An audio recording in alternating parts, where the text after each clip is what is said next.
So moving on, Remy Ballou, I would guess. Does it seem like Obama and his ilk are trying to provoke a violent response with the intolerable petulance of the last few days? I'm following this question up, obviously, on the last one. Here's a follow-up to the follow-up.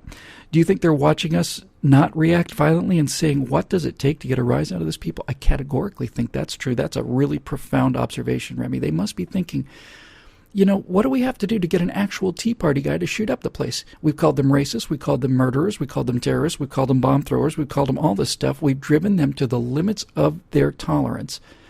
What does it take to get what we've been looking for this whole time, namely a Tea Party conservative to shoot up a place so that we can basically take the rest of people's rights away? What is it going to take? May take more than you've got, President Narcissist. May take more than you've got in the bag. You know, I really should just, you know what, I just saw a comment in the screen section here about tweeting more, and the fact of the matter is, I had lost my access to my Twitter account, and for a year, I think, a year and a half, I was trying to get it back from Twitter, and Twitter would say, here's your password reset, and they'd mail me the email, and I'd never get the email. We went back and forth for a year, but I got it solved. So I'm going to go ahead and tweet something, and then I'll tell you what I'm going to tweet, but I want to tweet it because I think it's profound, and I'm going to get it out there in the world. So here it is. Going out live on the Stratosphere Lounge. Let me just write it, and then I'll tell you what it says.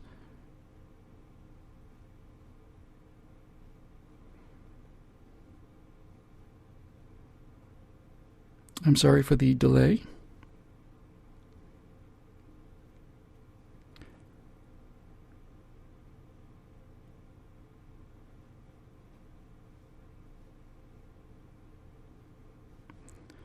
Suspense is what this is.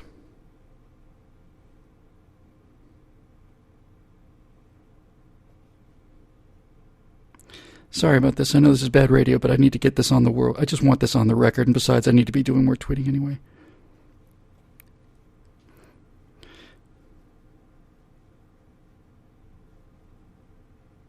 Here it comes, everybody watching on Twitter, listening on Twitter. I'm going to get a lot of responses to this.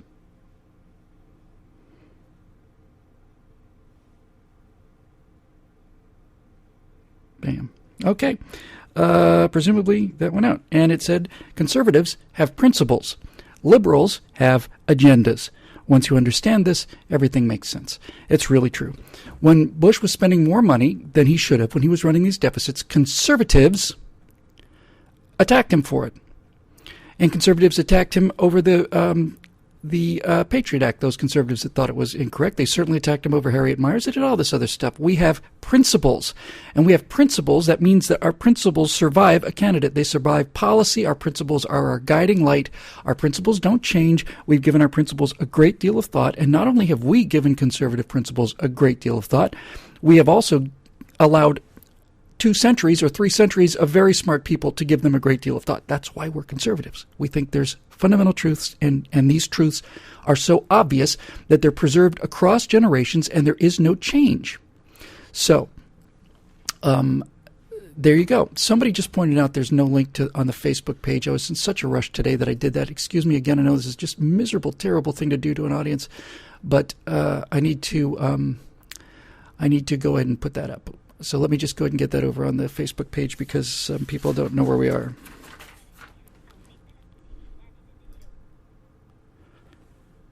And life is strange. You know, I'm going to get a producer for the show one day, and then we'll show you.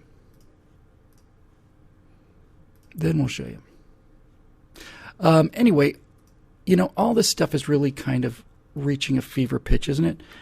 Don't you think there's just been enough of it? Don't you get the sense that that it's just more than any people should be expected to handle? So here's the link. Now, for those of us who, those of you kind folks who may have been looking at Facebook and not know how to get there, now we can bring them into the happy family. Anyway, this is the point. I think if you understand this point, you really get it, right? Liberals have agendas and conservatives have principles. And that's really what it comes down to. Oh, for God's sake. I can't even listen to my own show without these damn commercials. We're going to find a better way to do this, by the way. It's a Spanish ad. So, look, I don't know how to put it any plainer than this, but what we believe are a series of principles. They're core values, and they mean a lot to us, and they survive candidates. And when our candidates transgress those examples, we hold them accountable to it. That's why going back to Trent Lott, right? Trent Lott makes some off-color remarks, and he's thrown out of the leadership of the party, and probably appropriately. They're fairly innocent remarks. He basically said happy birthday to a guy who had been what Strom Thurmond was, right? A big old member of the Ku Klux Klan. And I think it was Strom Thurmond. It's hard to tell. Really, that's it. Conservatives have principles. Liberals have agendas. They don't believe in anything other than the will to power, and the power is the power to have their own way. Which leads me to the next question. Or somewhere in here. Here it is. I'm going to go ahead and skip ahead because this is a nice segue. So I'm going to just take a question that I put a little bit lower on the list, and it's from Jim Reinheimer, and it goes directly to this issue. And it's basically, his question is, when is a law not a law, i.e. Obama's changes to Affordable Care Act? Are his actions impeachable or not? If yes, why have no steps been initiated? Lack of Senate majority, fear of being labeled racist, so on and so on and so on. Let's go to this issue of conservatives have principles and liberals have agendas. Barack Obama delayed parts of the implementation of the Affordable Care Act. He has no authority to do this. He has no legal authority whatsoever to do this. I was talking with Jeremy Boring about this today. He really put it in very plain terms. He just, we don't even think about it. The president does not have the power to say, oh, and this piece of legislation, which was passed by the House and Senate and that I signed, I've decided arbitrarily to simply alter key elements of it by executive fiat, because I'm the king. And I've decided we're going to put this part of it off a year. He has no words to do it. It's against the law. It's against the law. And it's against the Constitution. They don't care. They don't care. So what do you do about this? Now, if President Obama wanted to delay the implementation of one of these policies of Obamacare, he could ask the House and Senate to pass new legislation, which then he could sign, and that would be law, and that would be legal. But no. And what Jeremy pointed out was that we no longer have a Constitution that's treated as law and legal limits. We have a general sort of agreement. These are Jeremy's terms, and he's absolutely right. We have a general sort of agreement where the Senate and the House kind of say, well, we'll sort of keep to this circle, and the president says, well, I'll kind of keep to this cycle.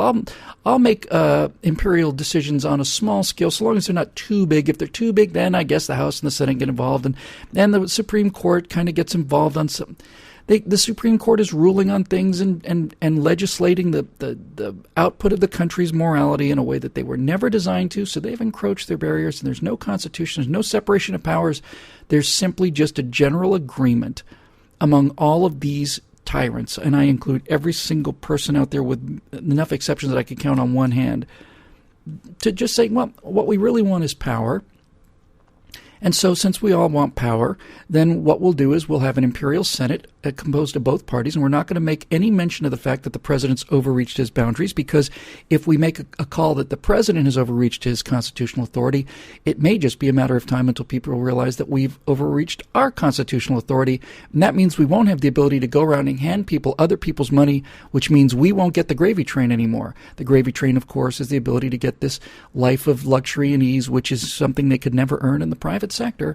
My friend, the great senator from the great state of this, here, let's have a jet for you, and let's fly you first class, and let's give you all these benefits, and let's have lobbyists magically supply at your table your favorite bottle of scotch just appears, and so on and so on and so on and so on and so on. It's not law, Jim. It's not law what he changes. He cannot arbitrarily do it. So here's the question, Jim, and this is the question I asked Jeremy when this came up. The question isn't why is there tyranny and why are people behaving autocratically. That's not the question. The government consists of people like this, and our founders understood that these kind of people would arise. The question is not why is Barack Obama doing all these things. The question is why aren't the 200 some plus conservatives, or Republicans anyway, in Washington walking out of the Congress and explaining why they're walking out of the Congress. Why? Because they want the power too. That's why. That's your answer. That's why. So, another lovely segue into the next question, which is Tom Keaton's question, which is, would you consider taking the RNC chairmanship if that were ever an option? You discussed setting a good narrative, and that seems to be a place sorely lacking one. Would I consider taking the RNC chairmanship? Yes, I would. You know what else I'd consider taking? Speaker of the House of Representatives. Because I found out to my shock, absolute shock, that the Speaker of the House apparently doesn't need to be a member of the House of Representatives. As long as the House of Representatives votes for the guy, he is the Speaker. I don't know if that's ever happened before, but it's cool. Look, somebody's going to have to get in this fight for our team, right? Somebody's going to have the guts just to come out and tell these people, call them out and call out their unearned moral superiority and just say to the American people, it's illegal. It's not a question of whether I like it or not. This could be the Bill Whittle Memorial Fund. Let's place Bill Whittle into orbit around Saturn as a gratitude for his incredible work for the country, and it would still be illegal, and I'd still be opposed to it because I don't have an agenda. I have principles. Right? I have principles. It's against one of the principles that I have is I'm in favor of the rule of law. So somebody, either the RNC chairman or preferably the Speaker of the House, needs to not only do this political maneuvering, they need to make the case. Why? Why? What is the matter with these people? What's wrong with them, with these Republicans? What is wrong with them? Why can John Boehner not just get up every single minute of every single day and say this government shutdown, ladies and gentlemen, is very simple. We have an out-of-control addict with an unlimited credit card, and we have cut the credit card with scissors until he gets his spending under control. It's a credit card that you are paying for. It's in the hands of an irresponsible addict, and we have decided to take a pair of scissors and cut the credit card until he gets some help. And say this again and again and again and again and again and again and again. And say it again and again and again. And don't forget this part. You're paying for the credit card, ladies and gentlemen, not me. I'm not paying for this credit card. I'm not doing this out of meanness. I'm trying to protect you and your money. You are the people that have given these Democrats and many Republicans a bottomless credit card that they spend to the limit, and then they keep asking to raise the limit and raise the limit and raise the limit and raise the limit, and we get deeper and deeper and deeper into debt. You know who has to pay for this? You do. You do. Not me. You. You have to pay for it. We're trying to protect you. We're trying to protect you against our own personal interests, not as Americans, because if we acted as Americans, then we wouldn't be in this trouble, and not even as politicians. But when I say our personal interests, I say when I'm trying to cut up the credit card that the federal government has, it's in my interest as a politician, like the rest of these invertebrates, to have an unlimited credit card. Because if I have an unlimited credit card, you see, then I can go around and give all these people money, and then those people I give money to will vote for me, and then I get to stay in office, and I get to have all these perks.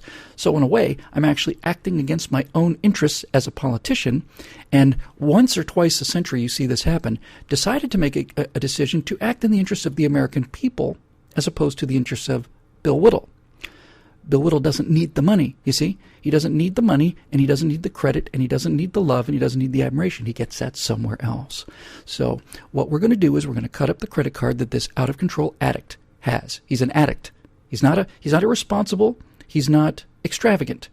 Irresponsible and extravagant people, when they reach the limit of their credit limit, stop spending until they get their credit card paid down. And we've allowed it, of course. We've enabled it, is the term we're looking for. We are enablers. We're codependent. The American people are codependent on this addict who's spending all this money.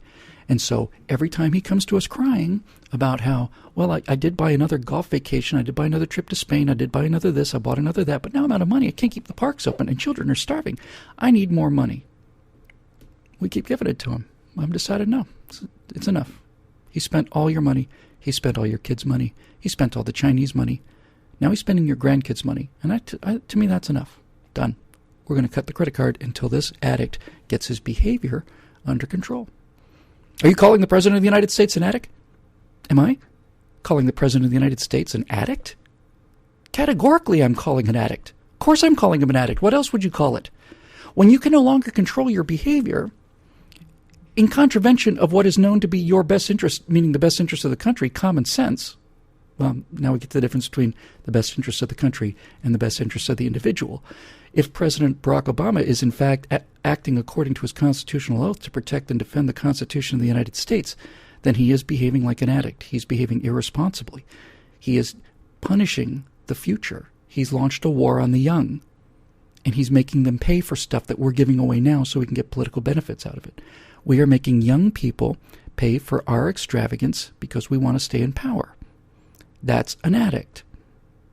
Now, if you, on the other hand, want to look at it as, is this good for Barack Obama personally in contravention of his oath? Well, then he's not an addict, then he's extremely rational. Then he's a traitor. So it's pretty much your choices, I think, at this point, addict or traitor. I can't see inside the man's soul. I don't know which it is. I kind of think it's addict. But it could be traitor. How dare you? What do you mean, how dare I? Did I make him spend this money? Did I make him do these things? Did I make him go to sleep on those guys in Benghazi? Did I shoot him in the neck with a tranquilizer dart that night? No. No, he did that on his own.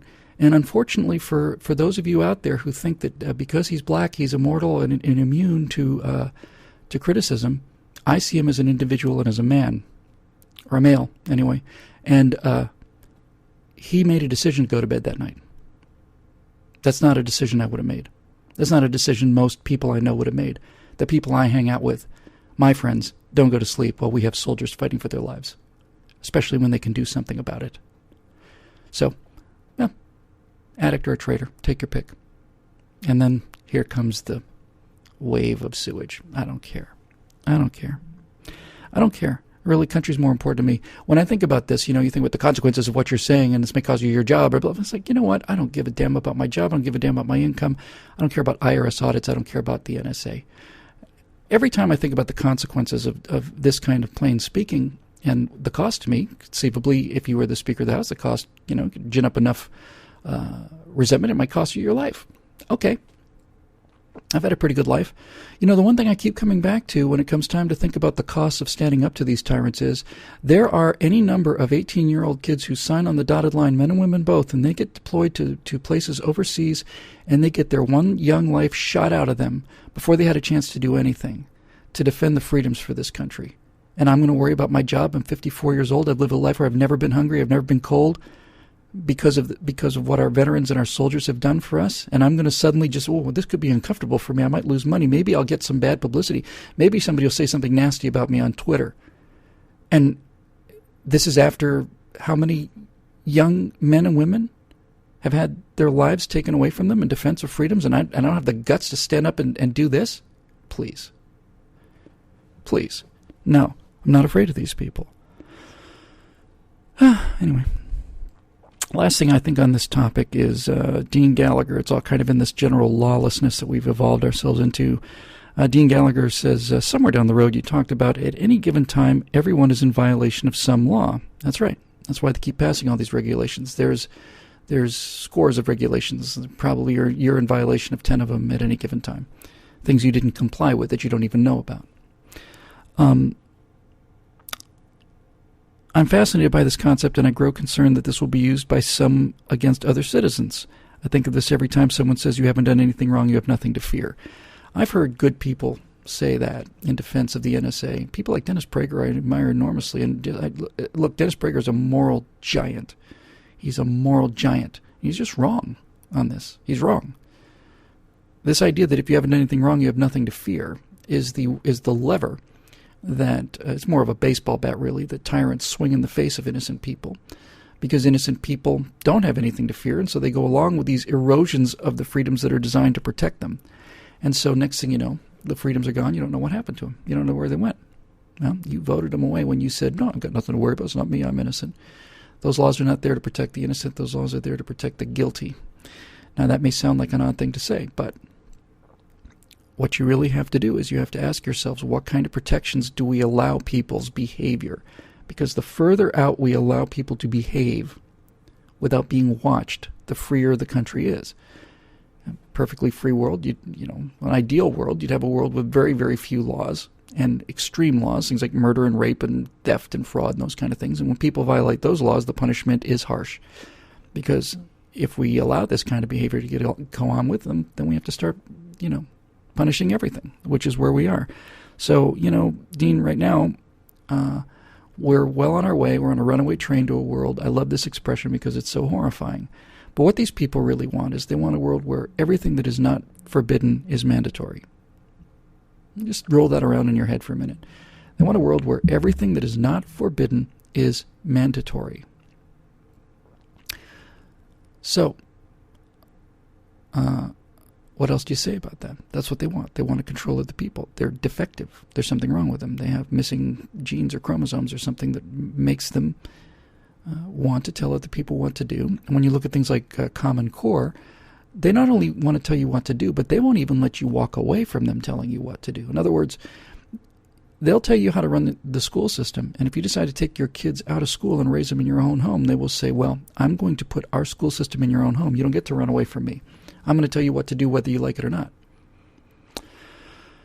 These people have to be dealt with, and back in a simpler age, we knew how to deal with people who had this kind of busybody gene, but it may come to that again. Am I threatening armed rebellion in the streets?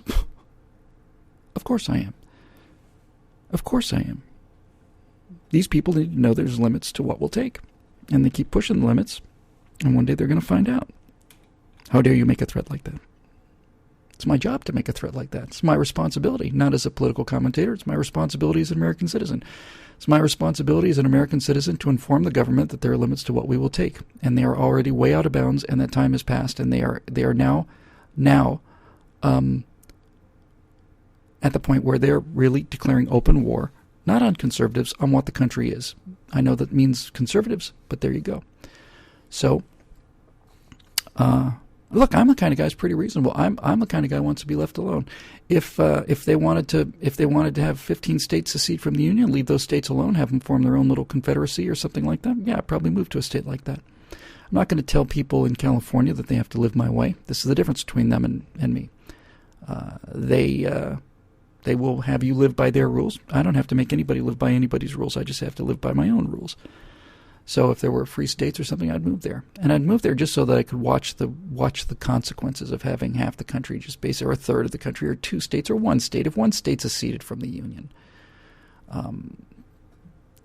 basically 1 state says, we are a conservative state, we're a free state, we're a libertarian state, we're going to basically have no income tax, we're going to have very simple laws, we're going to tax the sales, we're going to have a flat rate tax, maybe a flat rate income tax, something fair, something reasonable. We're going to have the smallest government we can, and everything's going to be allowed except for these very certain small things. If there was a state like that, it could be any state, it could be Kentucky, it could be Idaho, any state. I'd move there. Half the country would move there. That little state would become a superpower with its own nuclear weapons, and wouldn't take long. And then the rest of the country would collapse around it. But then what would happen is all the liberals from the collapsing states would move into that state, which is what's happening in Texas, and then it's like a virus. You have a failing state like California. You have people who are liberals who've made their policies, made California feel the golden state, the land of opportunity. California was the home of every innovation, every invention, guys like Howard Hughes and all of this stuff, all that stuff. And they turned it into a giant welfare state of incompetence and idiocy, and now it's ruined, and now they keep raising taxes, so the people that voted for those higher taxes in the first place are leaving California, and they're going to Texas, and now they're voting for higher taxes in Texas because they're unmistakably stupid. There's something wrong with them genetically. They have like a missing something. I don't really like to talk about this too loud. It's got nothing to do with race or sex or age or anything. It's got to do with progressivism. It's got to do with telling